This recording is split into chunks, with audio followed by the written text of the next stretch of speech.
Hindi naniniwala ang mga Baptist sa apostolic succession, ang tuloy-tuloy na pagpapasa ng kapangyarihan ng mga apostol.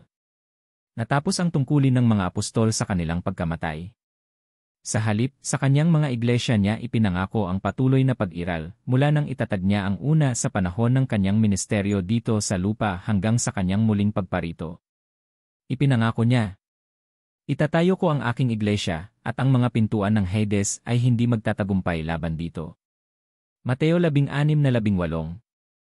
At nang ibigay niya ang dakilang komisyon, Great Commission, na nagsasaad kung ano ang dapat gawin ng kanyang mga iglesia, ipinangako rin niya, "Ako'y sa inyo palagi hanggang sa katapusan ng panahon."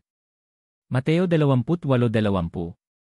Ang komisyong ito, ang gawain ito, ay hindi ibinigay sa mga apostol bilang mga individual, kundi sa kanila at sa iba pang mga kasapi ng iglesia sa panahong iyon.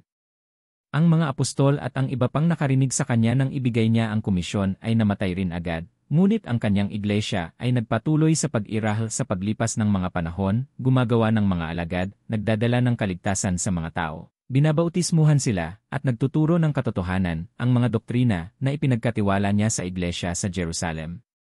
Ang mga tapat na iglesyang ito ay pinagpala ng kanyang presensya, habang tinatahak nila ang landas ng dugo, trail, blood. Ipinapakita ng kasaysayang ito kung paanong natupad ang pangako ng Panginoon sa kanyang mga iglesia. Ipinakita ni Dr. Carroll na sa bawat panahon ay may mga iglesia na nagturo ng parehong mga doktrinang ipinagkatiwala niya sa kanila. Tinawag ni Dr. Carroll ang mga doktrinang ito na mga palatandaan, marks, ng mga simbahang ayon sa bagong tipan.